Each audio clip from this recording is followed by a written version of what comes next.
اگر میں آپ سے پوچھوں کہ آپ کی زندگی کا سب سے بڑا مقصد کیا ہے تو شاید آپ کا جواب ہو ایک کامیاب انسان بننا، سوسائٹی میں عزت کمانا اور ہمیشہ سچائی کا ساتھ دینا۔ بظاہر یہ تینوں باتیں اتنی خوبصورت ہیں کہ ان پر کسی شک کی گنجائش ہی نظر نہیں آتی، لیکن ذرا ایک لمحے کے لیے سوچیں، جس کامیابی کے پیچھے آپ دن رات بھاگ رہے ہیں اس کا معیار اور سٹینڈرڈ کس نے طے کیا ہے؟ جس عزت کے کھو جانے کے خوف سے آپ اندر ہی اندر گھٹتے رہتے ہیں اس کے قوانین کس نے بنائے ہیں؟ اور جس سچائی کا آپ دعویٰ کر رہے ہیں کیا وہ واقعی سچ ہے یا وہ صرف ایک نیریٹو ہے، ایک بیانیہ ہے جو آپ کے دماغ کے اندر بچپن سے ہی فیڈ کر دیا گیا ہے؟ بڑے بڑے مشہور فلاسفرز، ان کے ہاں ایک تھیوری چلتی ہے جسے کہتے ہیں ہائپر ریالٹی۔ اس کے مطابق جدید انسان جس دنیا میں جی رہا ہے وہ حقیقت نہیں ہے، بلکہ وہ حقیقت کی ایک ایسی نقل ہے جو میڈیا، سوسائٹی اور پروپیگنڈے نے مل کر بنائی ہے۔ آج تھنکر گروتھ پر ہم کسی روایتی اخلاقیات پر بات نہیں کریں گے، بلکہ عمرانیات یعنی سوشیالوجی اور نفسیات کی گہرائی میں اتر کر یہ دیکھیں گے کہ کیا سچ، کامیابی اور عزت واقعتاً حقیقی ہے یا یہ جدید دور کا سب سے بڑا سوشل ایلیوژن یعنی سماجی وہم ہے۔ اگلے 15 منٹ آپ کو اپنے ہی وجود اور اپنے مقاصد پر ریویو کرنے پر مجبور کر دیں گے۔ السلام علیکم ورحمۃ اللہ وبرکاتہ۔ آپ دیکھ رہے ہیں ہمارا یوٹیوب چینل تھنکر گروتھ اور میں ہوں آپ کا ہوسٹ محمد یوسف۔ آئیں سب سے پہلے کامیابی کو دیکھتے ہیں کہ کامیابی کسے کہتے ہیں اور اس کا سٹینڈرڈ کس نے طے کر رکھا۔ آج کے دور میں کامیابی کا مطلب کیا ہے؟ ایک بڑا گھر، مہنگی گاڑی، برانڈڈ کپڑے اور بینک بیلنس۔ لیکن کیا انسانی تاریخ میں ہمیشہ کامیابی کا یہی سٹینڈرڈ رہا ہے؟ تاریخ گواہ ہے کہ بدھ مت یا اسپرچول جتنے بھی اسکول آف تھاٹس ہیں اور یہاں تک کہ قدیم یونانی فلسفہ، وہاں پر بھی کامیابی کا معیار اندرونی سکون اور خواہشات پر قابو پانا تھا۔ جو انسان جتنا کم چیزوں کا محتاج ہوتا تھا اسے اتنا ہی بڑا اور کامیاب انسان مانا جاتا تھا۔ پھر کیا ہوا؟ 18ویں صدی کے اندر انڈسٹریل ریولوشن، صنعتی انقلاب آیا۔ اس کے بعد پھر کیپٹلزم نے جنم لیا، سرمایہ دارانہ نظام نے۔ اس نظام کو چلنے کے لیے مزدوروں اور کنزیومرز کی ضرورت تھی، چنانچہ سوسائٹی کے مائنڈ سیٹ کو اس طرح پروگرام کیا گیا کہ جو انسان جتنا زیادہ پروڈکشن کرے گا، جتنا زیادہ خرچ کرے گا، وہ اتنا ہی زیادہ کامیاب کہلائے گا۔ ایک سائیکالوجسٹ ایرک فروم، وہ اپنی بک ٹو ہیو اور ٹو بی میں لکھتے ہیں کہ جدید انسان نے اپنی پہچان اپنے ہونے سے بدل کر چیزوں کے مالک ہونے سے جوڑ لی ہے۔ ہمیں لگتا ہے کہ کامیابی کا یہ تصور آفاقی ہے، جبکہ یہ صرف 200 سال پرانا ایک ایسا سماجی وہم ہے جو فیکٹریوں اور کارپوریٹس کو چلانے کے لیے ایجاد کیا گیا۔ ہم ایک ایسے کھیل کو جیتنے کی کوشش کر رہے ہیں جس کے رولز ہم نے خود طے نہیں کی۔ یہ تھی کامیابی کی بات۔ اب آئیے بات کرتے ہیں عزت کی کہ اس کا سٹینڈرڈ کیا ہے۔ ہم سب کہتے ہیں لوگ کیا کہیں گے، سوسائٹی میں ہماری کیا عزت رہ جائے گی۔ سوشیالوجی کہتے ہیں کہ جسے ہم عزت کہتے ہیں وہ کوئی ٹھوس چیز نہیں ہے، بلکہ وہ صرف دوسرے کی رائے کا مجموعہ ہے، یعنی کولیکٹیو پرسیپشنز ہیں۔ ایک تصور ہے سوشیالوجی کے اندر، اسے کہتے ہیں سوشل کیپٹل۔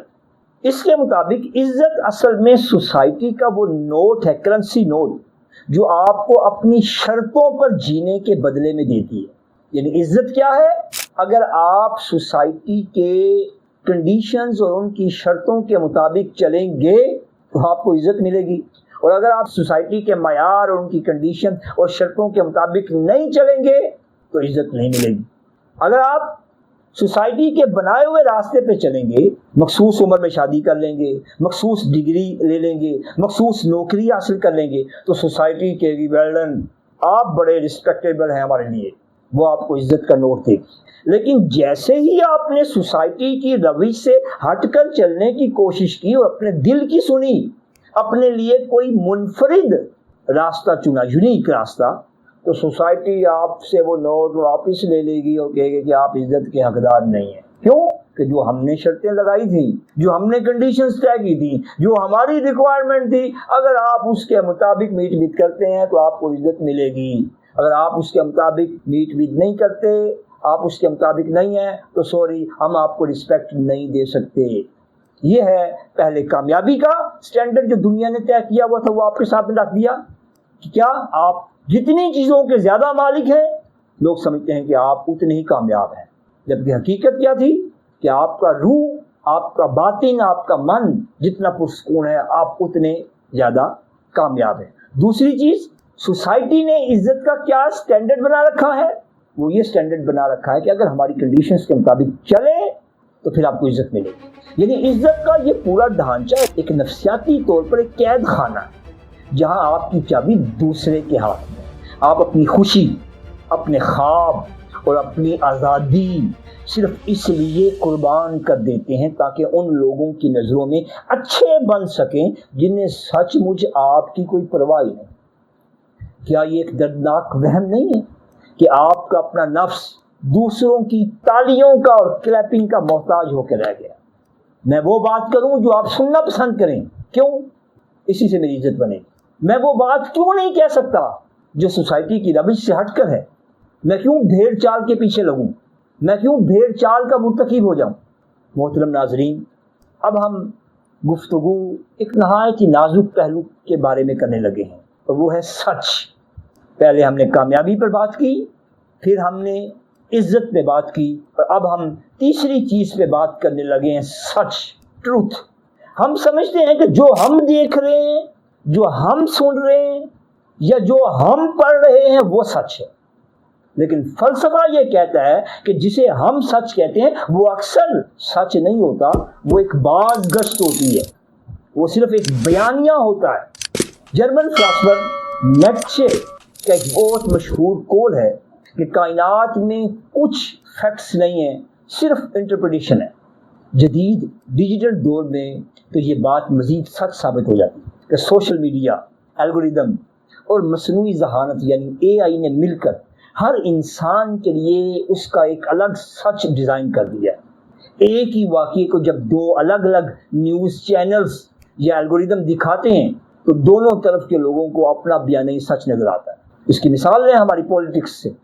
کچھ چینلز ہمارے ٹی وی ایسے ہوتے ہیں جو گورنمنٹ کے نیریٹو کو، اس کے بیانی کو بیان کر رہے ہوتے ہیں.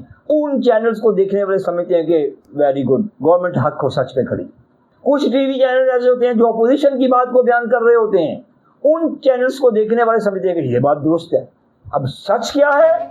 ہر بندہ اپنے اپنے اینڈ پر جس چیز کو سن رہا ہے، جس کو دیکھ رہا ہے، جس کو پڑھ رہا ہے، اس کو وہی چیز سچ نظر آتی ہے. محترم ناظرین، جسے ہم سچ کہتے ہیں وہ اکثر طاقتور اداروں، میڈیا اور پولیٹیکل سسٹم کا بنایا ہوا ایک سماجی، ایک سوشل وہم ہے، ریلیجن ہے، جس کا مقصد کیا ہے؟ عوام کے دماغ کو کنٹرول کرنا. جب ہم اس پورے تماشے کو دیکھتے ہیں تو انسان مایوسی کا شکار ہو جاتا ہے کہ اگر سب کچھ وہم ہے تو حقیقت کیا ہے؟ کامیابی بھی وہم، عزت بھی وہم، سچ بھی وہم، تو پھر حقیقت کیا ہے؟ یہاں ہمیں فلسفہ اور سائنس کے اس گورکھ دھندے سے نکل کر اسلام کی آفاقی تعلیمات کا سہارا لینا پڑتا ہے، جہاں پر اس وہم کا، اس ایلیوژن کا ایک بہترین اور قابل عمل حل موجود ہے. قرآن مجید نے اس سوشل ایلیوژن کو 1400 سال پہلے ایک انتہائی جامع لفظ میں سمیٹ دیا تھا. آپ حیران ہوں گے، صرف ایک ورڈ، اور وہ ہے الدنیا. قرآن مجید میں رب کائنات نے ارشاد فرمایا، وَمَا الْحَيَاةُ الدُّنْيَا إِلَّا مَتَاعُ الْغُرُورِ. اور دنیا کی زندگی تو صرف دھوکے کا سامان ہے. اسلام ہمیں یہ نہیں کہتا کہ آپ دنیا چھوڑ دیں، بلکہ وہ ہمیں اس دنیا کے دھوکے اور وہم سے بیدار کرنا چاہتا ہے. اسلام کامیابی کا معیار بینک بیلنس کو نہیں بلکہ تقوی اور انسانیت کی خدمت کو قرار دیتا ہے. وہ عزت کا ریموٹ کنٹرول سوسائٹی کے ہاتھ سے چھین کر اللہ رب العزت کے ہاتھ میں دیتا ہے. جیسے کہ رب کائنات نے ارشاد فرمایا کہ عزت تو سب اللہ ہی کے لیے ہے، اور سچائی کو کسی میڈیا کے بیانیے کا محتاج کرنے کی بجائے اسے حق اور باطل کے آفاقی ترازو میں تولا کرے. جب آپ اس اسلامی مائنڈ سیٹ کو اپنا لیتے ہیں تو آپ سوسائٹی کے اس میٹرکس سے باہر نکل آتے ہیں. آپ کا ڈسپلن اور آپ کی محنت سوسائٹی کی کلیپنگ اور تالیوں کے لیے نہیں بلکہ ایک اعلیٰ اور حقیقی مقصد کے لیے ہو جاتی. تھنکر گروتھ چینل کے دیکھنے والے میرے عزیز دوستو، سچ، کامیابی اور عزت کی ان جھوٹی تعریفوں سے باہر نکلے. اپنے لیے کامیابی کا وہ معیار خود طے کریں جو آپ کی روح کو سکون دے. اپنی عزت کو دوسروں کی رائے کا قیدی مت بننے دیں. نیریٹیوز کی اس جنگ میں اپنے ضمیر کے سچ کو ہمیشہ زندہ رکھیں. آپ کے خیال میں کیا آپ بھی سوسائٹی کے اس سماجی وہم کا، سوشل ایلوژن کا شکار رہے ہیں؟ آپ کے لیے کامیابی کا حقیقی معیار کیا ہے؟ نیچے کمنٹ سیکشن میں میرے ساتھ اپنی اس فکری رائے کا ضرور اظہار کریں. اگر اس سنجیدہ گفتگو نے آپ کے سوچنے کے زاویے کو بدلا ہے تو تھنکر گروتھ کو سبسکرائب کریں، اس کی ویڈیو کو لائک کریں اور اپنے پیاروں کے ساتھ شیئر کریں. اپنے ہوسٹ محمد یوسف کو ان الفاظ کے ساتھ اجازت دیں کہ اس وہم کی دنیا سے جاگیں، گہرائی میں اتریں اور آگے بڑھیں. اللہ